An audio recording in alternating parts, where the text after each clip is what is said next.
Peter is struggling with his double life. 2 years have passed since he became Spider-Man, but things aren't exactly going smoothly.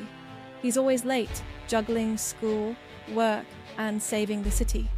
His relationships with his best friend Harry Osborn and Mary Jane Watson are falling apart. And to make things worse, Peter is constantly broke, always on the verge of losing his apartment. The weight of responsibility is crushing him. While Peter is barely holding it together, Mary Jane is thriving in her career. She's now a successful Broadway actress, shining in the spotlight while Peter watches from the shadows, missing important moments in her life. To make matters worse, she's dating John Jameson, the son of J. Jonah Jameson, Peter's boss at the Daily Bugle. Their relationship is becoming more distant, and Peter is torn between his duty as Spider-Man and his desire for a normal life. He even confesses to Aunt May that he feels responsible for Uncle Ben's death, which adds to his guilt and stress. Meanwhile, the brilliant scientist Dr. Otto Octavius, played by Alfred Molina, is introduced. Backed by Oscorp, Otto is working on a groundbreaking fusion reactor. Peter looks up to Otto as a mentor and friend, admiring his intelligence and passion for science. But things quickly take a dark turn. During a public demonstration, the reactor experiment goes horribly wrong. The core becomes unstable, causing a catastrophic explosion that kills his wife and leaves Otto with 4 mechanical arms fused to his spine. These powerful arms, with AI of their own, begin to influence Otto's mind, turning him into Dr. Octopus, or Doc Ock. Peter's life continues to unravel. Not only is his friendship with Harry deteriorating, but MJ is also slipping further away from him. His feelings for her remain strong, but he can't be the man she needs as long as he's Spider-Man. And to make matters worse, Peter begins losing his powers right when the city needs him most. His web shooters fail, and his reflexes slow down. The burden of his double life is taking a physical toll on him, making him question his role as a hero.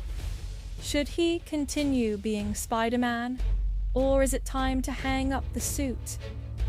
One of the most iconic moments in the film happens here, as Peter decides to give up being Spider-Man.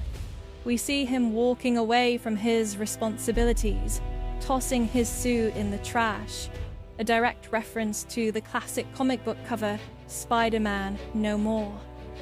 For the first time in years, Peter feels free, no longer burdened by the weight of saving the city. But his freedom is short-lived. Dr. Octopus re-emerges, more dangerous than ever, and kidnaps Mary Jane to force Peter to find Spider-Man. This pulls Peter back into the world of superheroes. He retrieves his suit from J. Jonah Jameson, who had put it on display in his office after it was found by a garbage man. This leads us to one of the most iconic fight scenes in superhero movie history, the train battle. Peter and Doc Ock engage in a brutal fight on top of a speeding train, showcasing Spider-Man's agility and strength. Doc Ock sabotages the train, sending it hurtling out of control.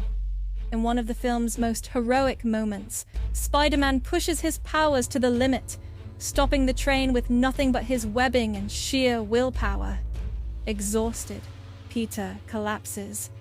The passengers, realizing that Spider-Man is just a kid under the mask, promise to keep his identity secret as they carry him to safety. But Peter's challenges don't end there. Meanwhile, Harry Osborn is consumed with revenge, convinced that Spider-Man is responsible for his father's death. Harry strikes a deal with Doc Ock, offering him the tritium he needs to restart his fusion reactor in exchange for delivering Spider-Man. When Doc Ock brings Spider-Man to him, Harry unmasks the hero and is horrified to discover that it's Peter, his best friend. This revelation leaves Harry devastated, torn between his friendship with Peter and his desire to avenge his father. Before we get to the final battle, if you're enjoying the recap, don't forget to hit that subscribe button and turn on notifications. As the film moves toward its climax, Doc Ock prepares to restart his dangerous fusion experiment. Peter, back in his Spider-Man suit, confronts him in a final showdown at the East River. The fight is intense, but in the midst of their battle, Peter unmasks himself and appeals to Otto's humanity. Peter reminds Otto of the good man he once was, urging him to take control of the mechanical arms and do the right thing. In a powerful act of redemption, Otto sacrifices himself to destroy the reactor, saving the city from disaster. Peter and Mary Jane finally have a heart-to-heart. MJ confesses that she loves Peter and is willing to face the risks that come with being involved with Spider-Man. In one of the film's most memorable moments, she leaves her fiancé at the altar and runs to Peter's apartment, where they share a heartfelt reunion. But while Peter and MJ find some happiness, there's a darker path ahead for Harry Osborn. Devastated by the truth about Peter, Harry stumbles upon his father's hidden Green Goblin lair, discovering the equipment and serum that turned Norman Osborn into the Green Goblin. And sometimes it makes me feel very lonely and deeply hurted. Can you please subscribe and click the bell icon? It'll help, and I'll have a reason to be close to you.